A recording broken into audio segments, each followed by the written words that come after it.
Capítulo 8 de Mateus, do 14 ao 17. E Jesus, entrando na casa de Pedro, viu a sogra deste jazendo com febre, e tocou-lhe na mão, e a febre a deixou. E levantou-se e serviu-os. E chegada a tarde, trouxeram-lhe muitos endemoniados. E ele, com a sua palavra, expulsou deles os espíritos e curou todos os que estavam enfermos. Para que se cumprisse o que fora dito pelo profeta Isaías, que diz: Ele tomou sobre si as nossas dores, as nossas enfermidades, e levou as nossas doenças. Amém, queridos? Glória ao nome de Jesus. Desde o início da história, nós vemos um Deus relacional. Um Deus que quer se relacionar com o homem, com a sua criação. A gente vê em Gênesis, logo nos primeiros capítulos, Deus, ele desce no finalzinho da tarde para bater aquele papo com aquele homem que ele criou, com Adão. Aí depois, ele vinha e batia aquele papo com quem? Com Adão e Eva, a família que ele criou. Irmãos, a gente vê um Deus que faz tudo para participar da nossa vida, da nossa história, dos nossos sonhos. E nós vemos na história do Antigo Testamento um fato que se chama teofania, que é quando Deus, o Filho de Deus, se materializa homem para andar na terra. E ele fez isto para se relacionar com a humanidade.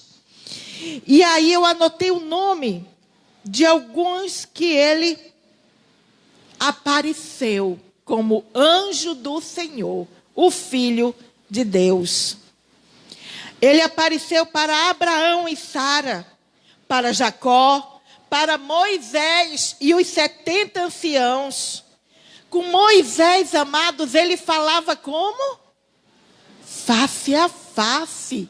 A Bíblia diz que Moisés subia ao monte para falar com Deus, e quando ele descia com seu rosto transfigurado, brilhando. Havia um brilho que ele precisava colocar um véu no seu rosto para que as pessoas não se assustassem. Mas por quê, queridos? Porque havia entre este homem mortal, simples, uma intimidade profunda com Deus.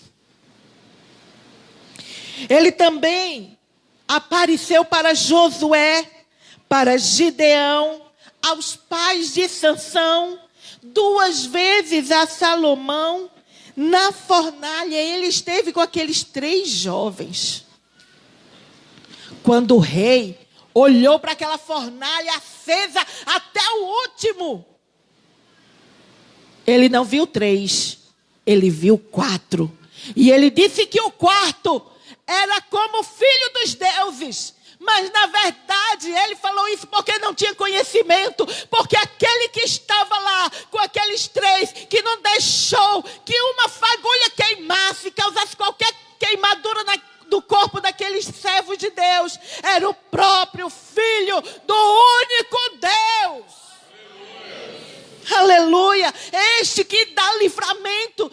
Há coisas que a gente nem imagina, irmãos. Você não tem noção de quantos livramentos você tem na sua vida. Nós não temos noção de quantas coisas Deus nos livrou hoje. Ontem, eu guardando os talheres de casa, uma faca escapou das minhas mãos e caiu assim de bico. Pá! Bem perto do meu dedão. Eu dei logo um glória a Deus. Dei um pulo assim, glória a Deus. Porque eu vi ali um livramento. Porque aquela faca podia acertar bem o meu dedão. E como é que eu ia estar hoje aqui pregando? Mancando, mas eu ia estar. Mas Jesus me livrou. Parece coisa tão simples, não é verdade? De repente, Deus livra você de bater o dedo na porta. Olha aí, Coisa tão pequena, corriqueira, coisas do dia a dia. Mas é Deus nos guardando, nos livrando, irmãos. É livramento de Deus. Sua voz poderosa foi ouvida por todos os profetas. Por todos os profetas. E por isso os profetas falavam com o povo. Entregavam a mensagem de Deus. Os profetas eram a voz de Deus na terra. E Deus falava com eles.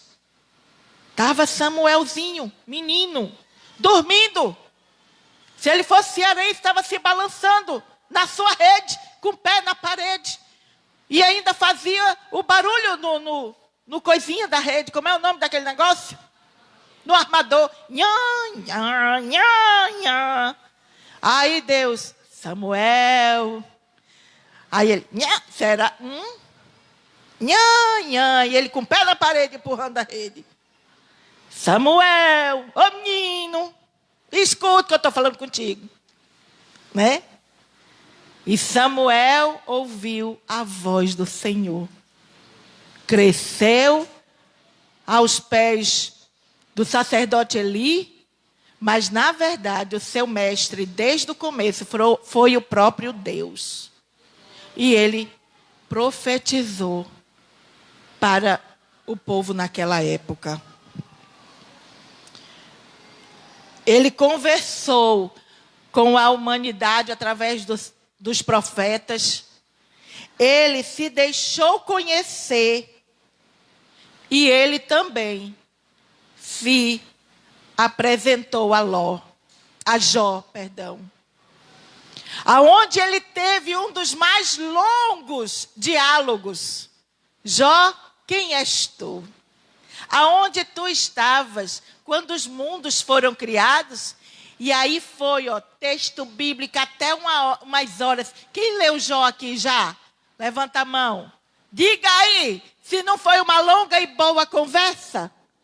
Deus se apresentando a Jó. Jó, tu pensava que me conhecia? Tu pensavas que sabia quem eu era? Jó, tu não conheceu nem a ponta do meu dedo. Mas agora, Jó, eu vou me apresentar a ti. Eu vou me fazer conhecer. Para que tu digas, olha, eu conhecia Deus de ouvir falar. Eita! E agora eu conheço Deus de com Ele andar. Eita! Quantos não conhecem Deus de ouvir falar, mas não andam com Deus? Porque quem anda com Deus tem intimidade com Ele. Quem anda com Deus não faz as suas próprias vontades, não vive os seus próprios sonhos e desejos carnais. Quem anda com Deus vive a história que Deus escreveu. Sabe por quê, amados? Porque no Salmo 139 diz que o Senhor conhece toda a nossa estrutura, os nossos ossos foram formados por Ele, e diz que Ele escreveu a nossa história. Aí você tem a opção de viver o que Deus tem para ti, ou viver a tua própria história, por conta do livre-arbítrio que Ele deu ao homem. Deus é tão bom e misericordioso que deu esta liberdade para o homem escolher. Ei, aqui tem bênção, aqui tem maldição, aqui tem vida, aqui tem morte. Escolha o que você quer. O que você quer. Tudo que tem bênção, vida, tem sacrifício. Sacrifício. Jesus veio para nos dar vida, e para nos dar esta vida, vida abundante, vida de alegria, vida próspera, vida para comer o melhor desta terra, vida de paz. Ele teve que morrer. Mas não foi uma mortezinha qualquer, não foi uma morte súbita, não foi uma morte, teve um problema no coração, não, alguém veio, deu um tiro, uma flecha. Não foi, não. Foi uma morte lenta, muito, mas muito, extremamente dolorosa. É por isso que chama via dolorosa, por onde Jesus passou com a sua cruz. via dolorosa. Era Jesus sangrando e sentindo dor.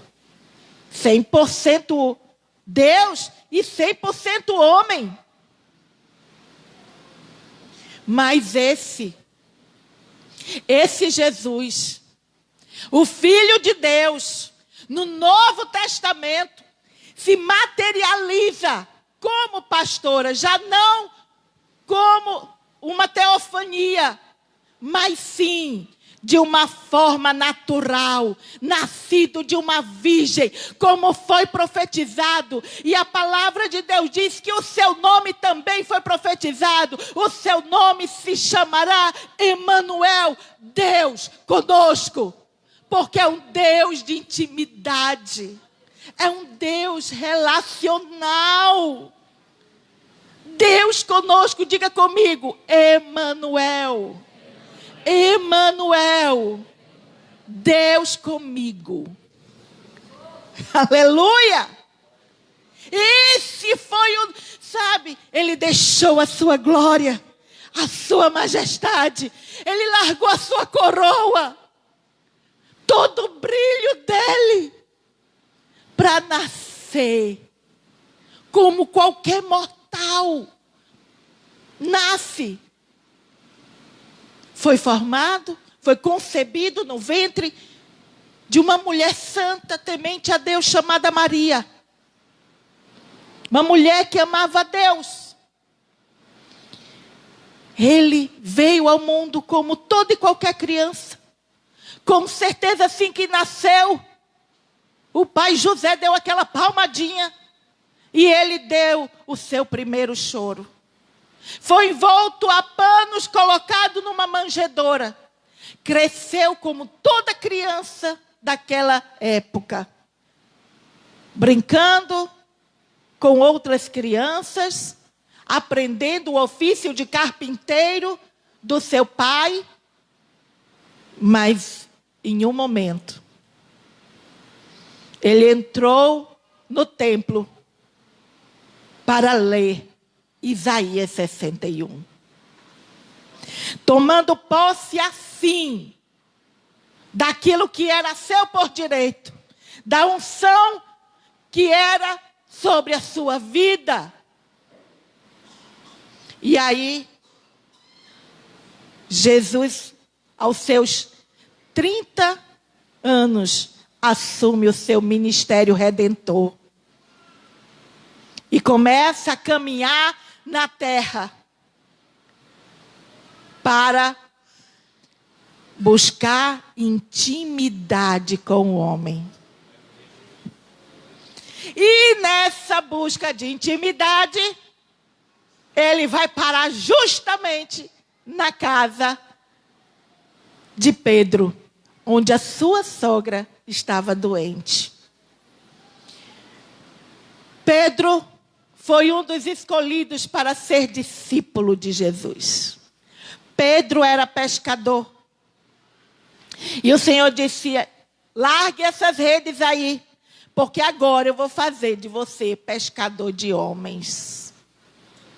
Nenhum ofício, amados, na vida da gente pode atrapalhar o nosso relacionamento com Deus. O nosso trabalho secular não pode nos impedir de termos intimidade com Deus.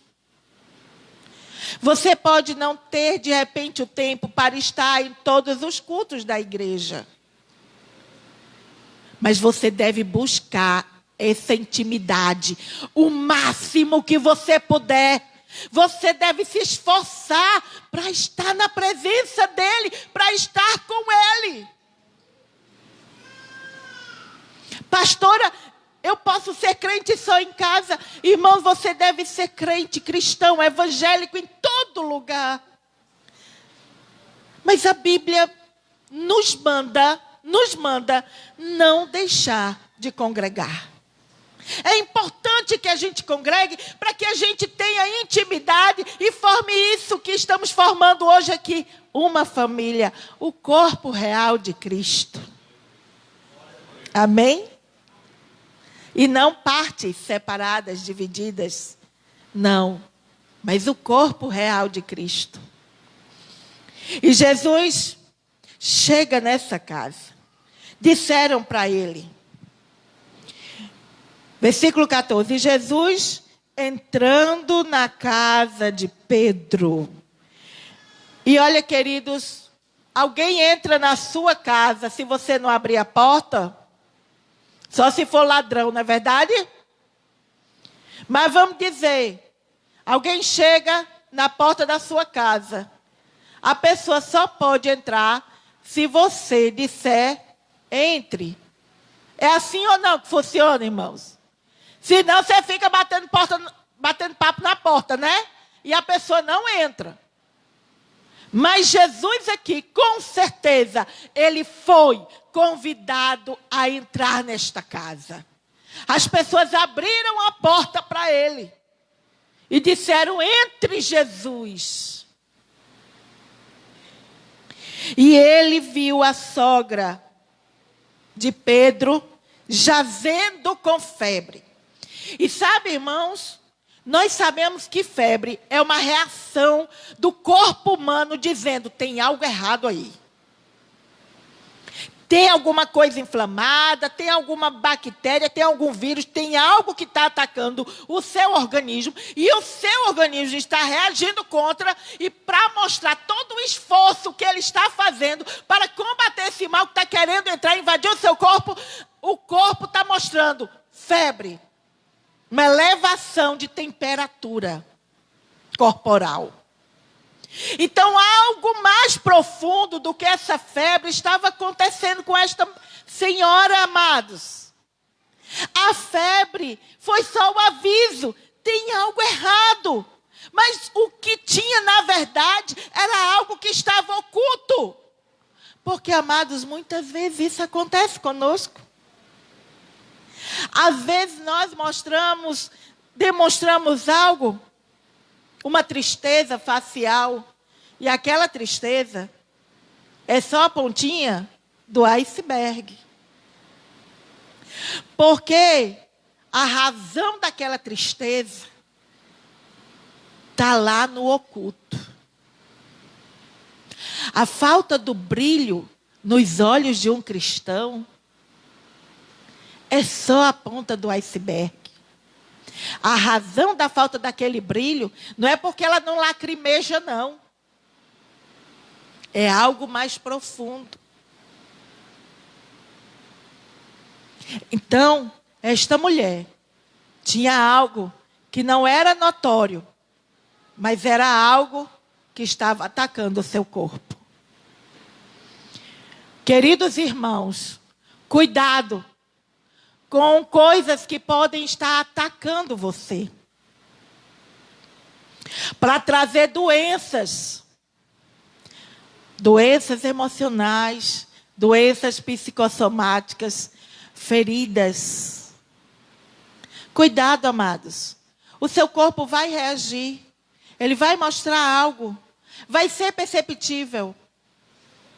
Quando uma pessoa está com febre, a gente percebe logo. É um semblante que cai, um rosto que já muda a cor. Eu que sou branca, eu fico logo com as bochechas vermelhas. Eu não sei vocês, mas eu fico assim. A bochecha fica vermelha, o olho fica meia banda, né? Meia janela assim. A gente já fica assim, sonolenta. O corpo só quer cama. Não é verdade, amados? E às vezes, amados, a enfermidade espiritual também causa isso na gente. Sabe, a gente fica sem alegria para congregar. A gente começa a perder aquele ânimo. Hoje eu não vou, não. Estou tão cansado, estou tão cansada. Não vou hoje, não. Eu vou só domingo. Chego domingo, está mais cansado do que o outro dia. Eu vou no outro domingo. E aí vai. As reações do corpo com o espírito. É uma sonolência. É uma tristeza. Aí você não tem ânimo mais para ler a palavra. Aí você não tem ânimo mais para orar, para buscar a Deus. Nem você ouvindo uma oração, você consegue acompanhar. Você fica sem forças de orar junto com alguém. Você está enfraquecido, enfraquecida por algo que está escondido no seu corpo. Uma enfermidade. E foi causado pelo quê? Algo que muitas vezes nós permitimos entrar, né? Essas viroses normalmente nos pegam porque a gente descuida, deixa de fazer aquela higienização das mãos que devemos fazer, não tomamos cuidado com a higiene do local, alguma coisa assim, esse negócio dessas moscas mesmo, a gente esquece muitas vezes de cobrir, de virar um copo, um talher, uma coisa assim, aí quando dá fé, puf, pega uma virose. E sabe, irmãos, às vezes a gente descuida no reino espiritual também com a nossa vida. E aí a gente não se reveste como deveríamos nos revestir das armaduras de Deus, do sangue de Jesus, com a cobertura do Senhor, sabe? Firmados na palavra, aí as coisas do mundo vêm. A seta do... Aí, entre as coisas do mundo, aí a seta do inimigo. Ui, encontrei uma brecha, é agora. Pá, entra. Porque, irmãos, o inimigo só entra na vida de um cristão quando ele encontra a brecha. Porque um cristão, ele é templo do Espírito Santo de Deus. Ele não é templo do diabo, não. É não. Se ele cai, se ele peca, foi uma fragilidade. Se ele é servo de Deus, ele vai se levantar. Porque a Bíblia diz que o justo pode cair 7 vezes, né? O justo pode cair, mas de todas as vezes ele levanta. É ou não é verdade, irmãos? O justo, ele não fica prostrado, ele não fica no chão, porque ele sabe em quem tem crido. Ele busca o Senhor da sua vida. Ele busca a cura, ele busca o renovo, ele busca... Eu estou ficando fraca, aí não dá certo não. Espera aí, eu vou buscar Deus. Eu vou buscar o Senhor. Vocês pensam, irmãos, que pastores não passam por momentos assim? Pastores são afligidos direto. O inimigo lança as setas direto para tentar roubar a nossa alegria, tentar roubar o nosso ânimo, tentar, irmãos, nos tirar do centro da vontade de Deus. Mas aí a gente, quando percebe isso, ei, vai não, peraí, vou já fazer aqui um propósito com Deus. Vou orar de madrugada, vou orar meio dia, eu vou orar 6 horas da manhã. Ei, peraí, não dá não. Já aconteceu isso comigo. Irmãos, pastor, e aqui corre sangue. Quando uma agulha entra aqui para colher, sai sangue, irmãos, normal, igual de você. Só que aí, a gente se levanta e a gente luta contra. Amém? A gente resiste, irmãos. A gente resiste. A gente não pode permitir que as viroses espirituais venham nos atingir, nos derrubar, nos prostrar, deixar a gente de cama. Agora deixa eu lhe dizer que se por acaso lhe atingir, se você clamar, papai tem Jesucilina para você. Tem soro de vida na veia para você. Aleluia. Amém? Para te botar de pé. Ele tem. Tem tratamento, irmãos. Eita, glória a Deus. Mas você não fica prostrado. Fica não, irmãos. Versículo 15 diz que Jesus, ele chegou e tocou-lhe na mão. Tocou na mão daquela mulher. Isso mostra uma intimidade muito grande, né? Porque Jesus era um homem solteiro. Jesus chegar e tocar não era hábito, irmãos, das pessoas nesta época aqui ter essa intimidade, só tocar. Não. Era sempre falando assim, ó, tinha uma certa distância, aquele respeito. Tudo. Jesus chega e toca logo na mão daquela senhora. Sabe o que essa passagem me diz? Que Jesus, ele busca contato conosco. Contato, irmãos. Você pode senti-lo, Deus é espírito. Você não pode ver, mas você pode senti-lo dentro de você. Ele vive. Você pode ouvi-lo. Ouvi-lo. Sabe, eu tive uma das experiências que eu tive com o Senhor. Em uma tarde de choro. Em cima da minha cama, que eu já não aguentava ficar de joelho. E eu estava dizendo para Jesus, olha, Senhor, eu estou desistindo, estou jogando a toalha, eu não aguento mais.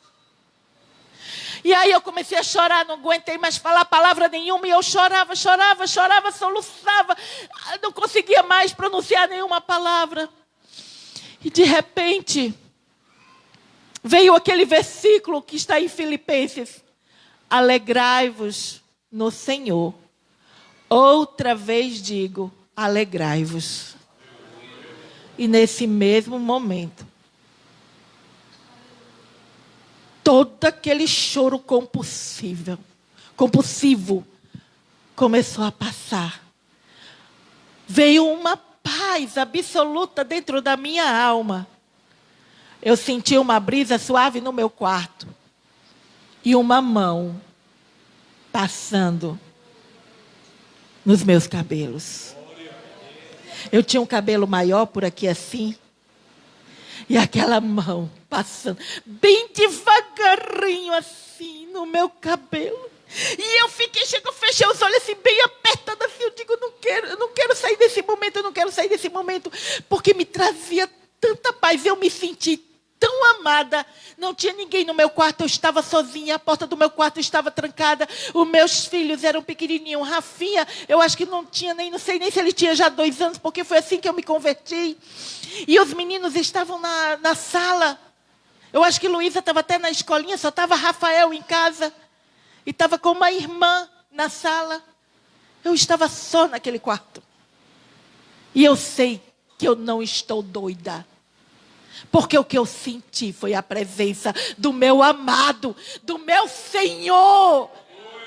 Curando a minha alma que estava dolorida, machucada, ferida, atormentada. Ele estava me curando. E aquela mão passando no meu cabelo era o meu amigo fiel, dizendo, eu estou contigo, filha. Eu te saro. Eu não te deixarei, nem te desampararei. Na hora de um choro profundo, você via a tua memória esse versículo, alegrai-vos do Senhor. Outra vez digo, alegrai-vos. Você fica assim, tá brincando, tá tirando onda comigo, Jesus. Deus estava me mandando tomar posse daquilo que eu não estava vendo, mas já estava decretado para a minha vida. Aleluia.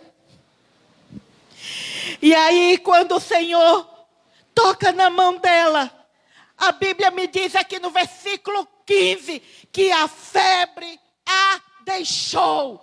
A febre a deixou. Quando essa febre, que é uma reação do nosso corpo, uma reação de defesa, uma reação que está sinalizando, ela deixou sinal, irmãos, que antes disso, ela já estava curada da enfermidade que estava alojada e escondida dentro dela. Quando Jesus entrou naquela casa, aquela enfermidade, bateu em retirada. Porque aonde Jesus chega, o mal não fica. O mal não fica. Quando Jesus chega, milagres acontecem. As situações mudam. Quando a gente abre a porta da nossa casa, da nossa vida, do nosso coração e diz, entra, Senhor, e dá liberdade para Ele. Porque essa mulher enferma, doente, ela não estava cozinhando, ela não estava no meio da sala, ela estava no quarto, no leito de dor. Então ele passou pela sala e foi para o lugar de intimidade daquela família. O lugar de intimidade, ele foi para o quarto, aonde só entram os mais íntimos ou aqueles que moram na casa. Você tem deixado Jesus entrar na sua intimidade? Você tem deixado Jesus entrar no teu íntimo?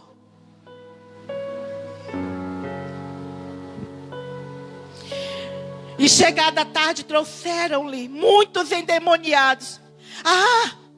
Mas espera aí. Antes de trazerem todos esses endemoniados e doentes, aquela mulher levantou-se. Bote aí, meu amor, versículo 15, por favor.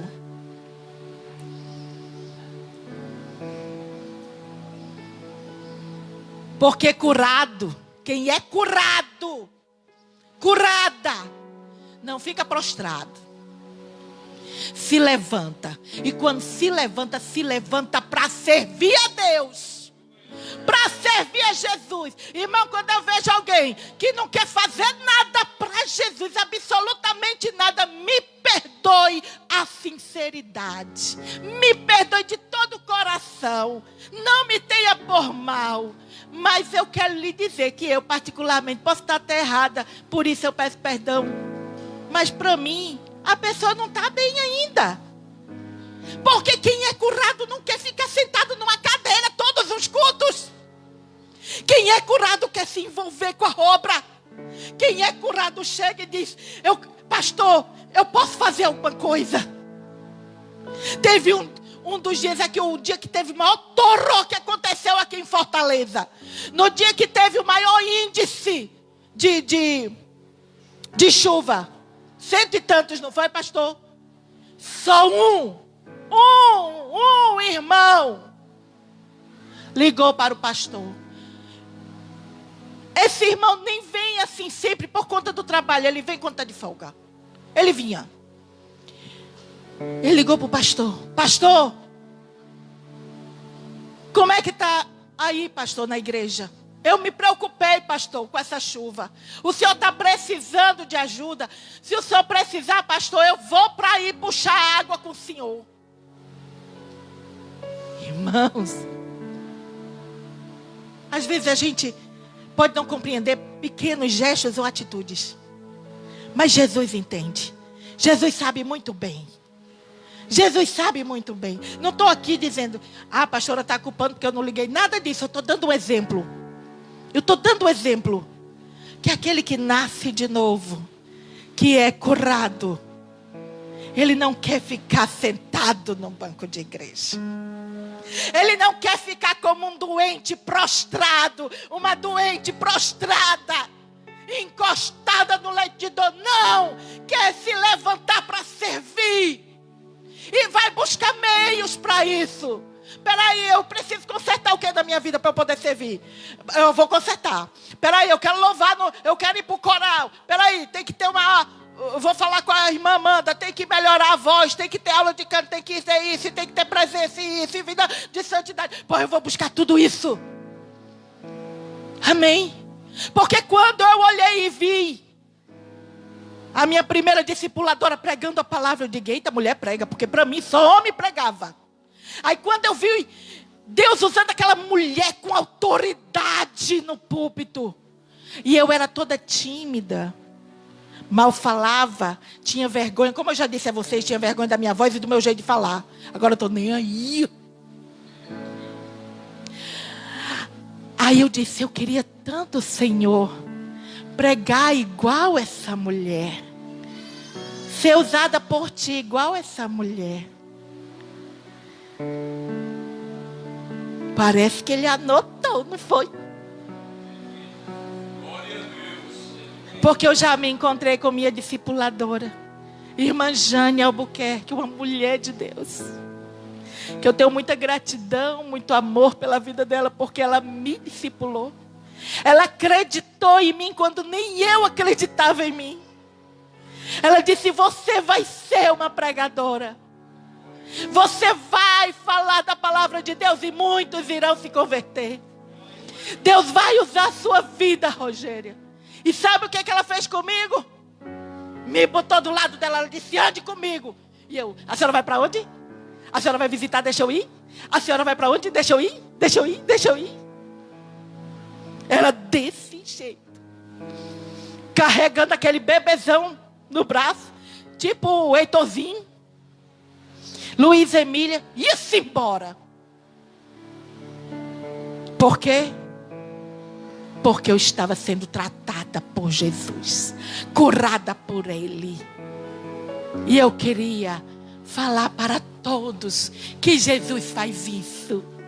E essa mulher sem nome, que apenas se diz aqui que era a sogra de Pedro, ela ficou tão grata, se levantou e começou a servi-lo. E aí aquele povo soube, se espalhou notícia, a sogra de Pedro foi curada. Aí foi uma enxurrada de endemoniados, de enfermos, e Jesus curou a todos. Sabe por quê, irmãos? Porque aquela casa foi transformada num hospital, numa UTI, num lugar de cura.